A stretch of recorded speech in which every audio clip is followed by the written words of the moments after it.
bên này là chắc cái gì chẳng phụng nạc cho ai đi bọn này cái phụng qua pom tô phụng qua sừng yang phụng dạ bọa cái sang ai đi nãy nay có sang lom pha xác lại chắc dinh chẳng bị căng là đi ai cái gì chẳng phụng rải ai đi yêu lại. Sáng hôm nay tôi rất là vui mừng, cảm tạ tất cả mọi người, nhất là các vị mục sư truyền đạo, các ban trị sự, các vị lãnh đạo trong hội thánh, vì chúng ta là Chúa kêu gọi về quốc vương của Ngài. I would like to share my opinion for all to encourage everyone, pastor, minister, and leader of the church, because God have called us for His kingdom, to His kingdom. Lam klai bi dah kedai sai lan span. Kaya da idealize new jing po jing ra dai po jing la po srang lo ri po mo ji klai mi yang có chính Alpha and Omega. Và Đức Chúa Trời chúng ta nhắc đến trong sách Khải Huyền đoạn 1 câu 8. Chúa là Đức Chúa Trời, là đấng hiện có, đã có, còn đến, và Đức toàn năng phán rằng ta là Alpha Omega. In Revelation chapter 1:8, I am Alpha and Omega, the beginning, ending, said the Lord, which is, which was, which is to come, Almighty God. Lai nan yu kieng ria le kadre. Yu klam ba le chi chang le sok le trọ dre. Lai nan yu yêu dre mbit. Ra nyu trun tilan ala nyu jing po yum pan. Khoak che ai di miyang. Ama tip na nào lòng là nên tao có cái đáp bên nàng để sống bổ nhau.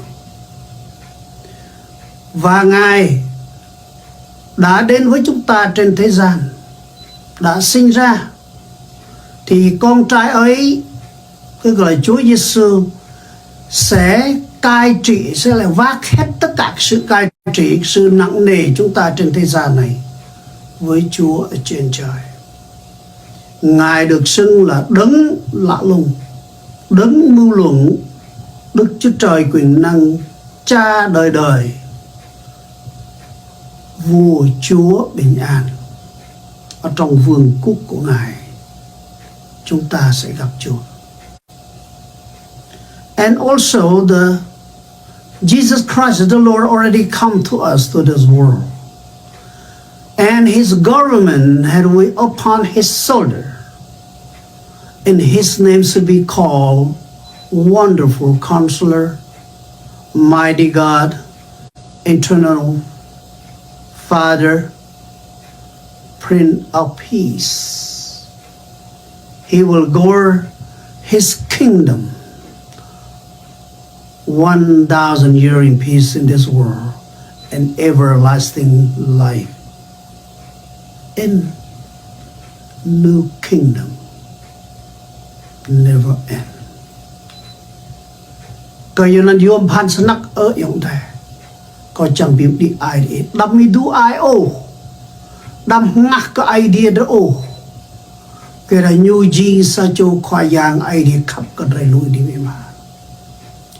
Vì vậy tôi xin kêu gọi tất cả anh em đừng có từ chối công việc của Chúa đã ban cho chúng ta, đừng có ngã lòng, hãy đứng vững trong cái sự Chúa kêu gọi. Therefore, I am encourage you, my brother and sister in Christ. Let's stand firm, which God have called you and I. Also, always keep or God call us for His mission, thì lâu hình có sang phá lại bố lụ rồi chẳng biểu mông hòa lại ô ai đi nè bày yam ngăn chắc lại miang y ria bẹ làm bịp đi ai tia có bôi lâu hình là di trang bụng yong đây có đục mực cầu lại Đức Chúa Trời Cha, con đi trước mặt Ngài giờ phút này. Xin đến cùng con, dạy dỗ con, đầy dẫy lưỡi của con để con có thể chia sẻ cái lời khuyến khích cho anh em của con tất cả đời tới Chúa kêu gọi hầu việc Ngài. The Lord my God, please come that anointed me with your Holy Spirit.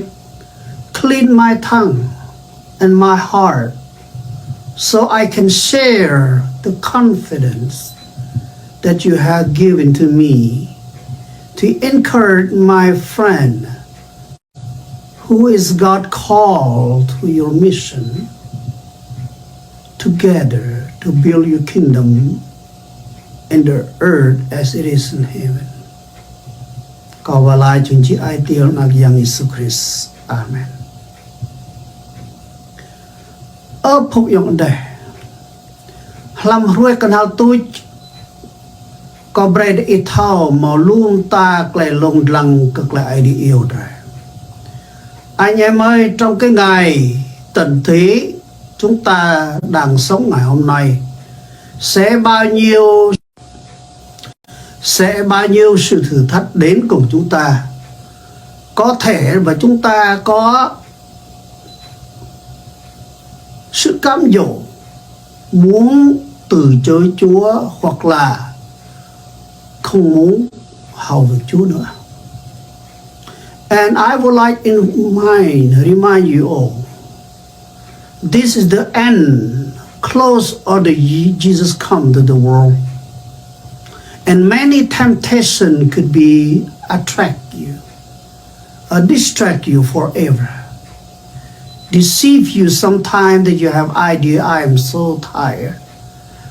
I will deny my mission. My God, I cannot continue this mission no more. Làm gia cơ cái đích sai lần đó. Ở phung ayong amai đây. Tôi đã đi tuôm hốc lại lông lăng lùm ta. Bởi đi yap lại năn jing lại hốc ác sai. Trong sách Gia Cơ đoạn 1 câu 2, hỡi anh em, hãy coi sự thử thách trậm bề thoát đến cho anh em như là điều vui mừng trọn vẹn. Consider it pure joy, my brother, whenever you face the trial of mankind. Keep that joy in you, in Christ Jesus. Có giờ đã thì thao cái lông lăng, có cái thì đạo jing cái gir. Vì biết rằng cái sự thử thách đức tin anh em sinh ra sự nhịn nhục. Because you know that the testing of your faith produce perseverance. Bread igir bilai ji sitnik brought you. Chang cơ đi đi jing prong khoe lại num mau có ba sạc lại ổ. Nhưng sự nhịn nhục phải làm chọn việc nó. Hào cho chính mình, anh em cũng chọn lành toàn vẹn, không thiếu thốn chút nào. Let perseverance have its perfect result, so that you may be perfect and complete, lack of nothing. Khoa yang chẳng có đầy bị lá klum làm cái gục ang dari sang mạng tụ mà đi. Đức Chúa Trời chúng ta, Đức Chúa Giêsu muốn chúng ta để trở thành trọn vẹn trong cái sự vinh hiển của Ngài mà chúng ta sẽ được nhận lấy khi chúng ta vào thiên đàng. God wants us to complete perfect result. Compare of the glory that God will give reward to all of us in heaven. Kaya na niya klay long lang klay kanap nyay long lang tandah erwa doam mamoslay saimlay modayam ta klay makan lum ta klay long lang chẳng bị đủ ai bị đâm lăng cực lên nó ổ giáp chừng lên ăn. Có khi anh em có sự thử thách, rất nhiều sự bất bớ, ví dụ sự đau ốm đến thân thể sức khỏe của mình, hoặc là tất cả cái điều khác làm cho anh em sẽ nói rằng tôi không tiếp tục được nữa. Nhưng hãy chấp nhận cái sự vui mừng đi, vì để giúp anh em trở thành cái sự trọn vẹn khi hưởng được máu triều tiên cái sự vinh quang của Chúa. Many situations should be impress you. Probably persecution, hard life, suffering, or you've been sickness, illness, threat your health, or anything else should be stress in your life. But keep that is joy in the Lord, because the glory, a crown of glory about to receive in heaven to all of us who victor. Kaya nan lam drum rak mathia ke dua propa elam protlau biar dah lai po gir tau kenal tu serang tlai mengklai long lăng.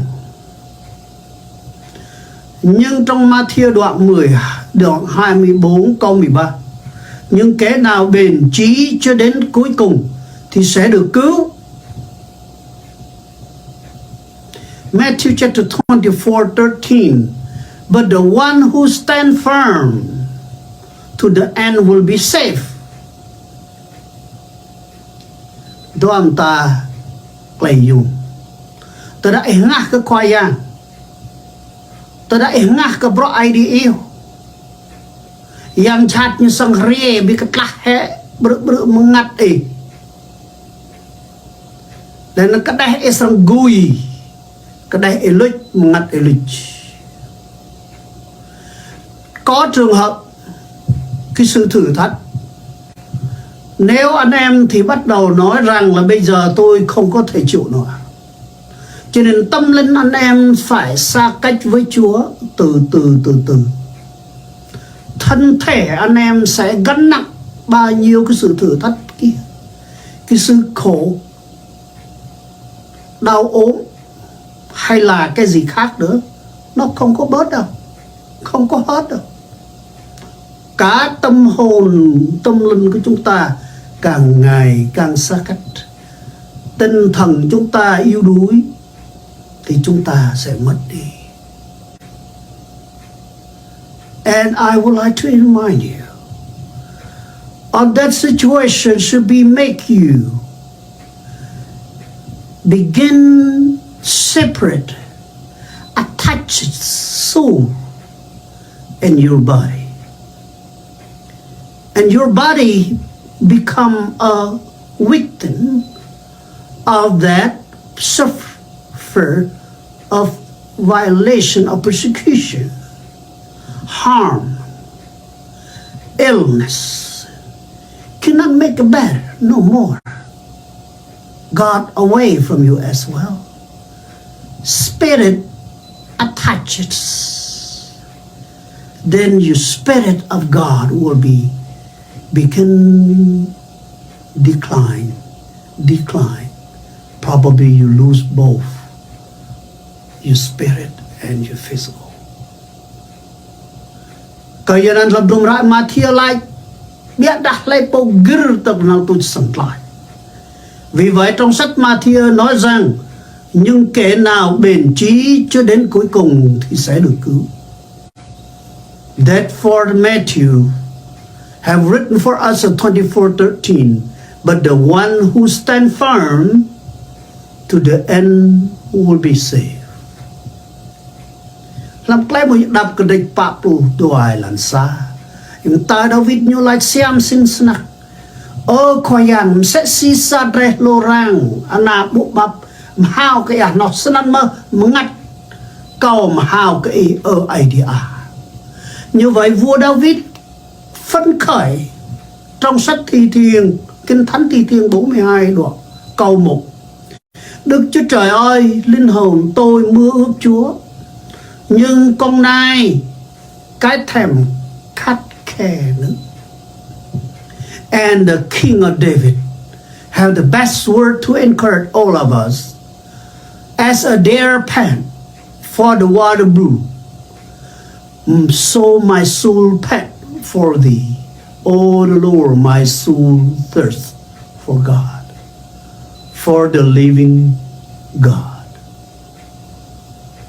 Ilan doa mengat kom hao ke idea de habil ko sang tru lên bộ bom ta idea cao. Linh hồn tôi khao khát Đức Chúa Trời ơi, là Đức Chúa Trời hằng sống. Tôi sẽ đến ra mắt Đức Chúa Trời ơi, chừng nào sẽ gặp Ngài trong cái sự vinh hiển đó. And Psalm chapter 42 verse 2. My soul thirsty for God, for the living God. When can I go to meet with God, oh my Lord, in your glory? Ta đã biết xem snak lebo. Iyo soim di aidre, ya bẹ đuông hara. Kleb hiat này đâm đuôi cơ bươi bằng ai gai eo. Bre xiêm lang ruel mlam senan cơ e đuôi răng chẳng ngạ tui lùi chi. Klai chi le lam man. Senan isang chat jing lam milan e. Len isang mau klai đuôi sip. Để mô đuôi jang oh ta đã cơ bươi mang klai hian Yehovah. Cơ bươi mang klai blue dip mang Yehovah. Ta đã để amo yak piao klai Yehovah ta e amo serang ke đuôi oh e mo serang đuôi oh có thao sinh này. Như vậy trong sách Joshua đoạn 1 câu 8 là khuyến khích chúng ta quyển sách luật pháp này trở ra xa miệng người. Hãy suy gẫm ngày và đêm, hầu cho cống thần và làm theo mọi điều đã chép ở trong. Vì như vậy ngươi mới được may mắn trong cái con đường mình và mới được phước. Anh em ơi, đừng có xa với cái kinh thánh của Chúa, với điều răn của Ngài. Tôi biết chắc chắn thì anh em sẽ xa vời, thì không bao giờ được đứng vững nữa, không bao giờ có sự may mắn trong con đường mình nữa, và không có được phước nữa. And Joshua chapter verse 8, very good, encourage all of us. The book of the law shall not depart of your mouth, but thou shalt meditate therein day and night, that thou mayest to observe to do according to all that is written therein, and then thou shalt have a good success. Yes, I know for sure. Without the living word of God, and without of this is the law of God have demanded us, you and I know for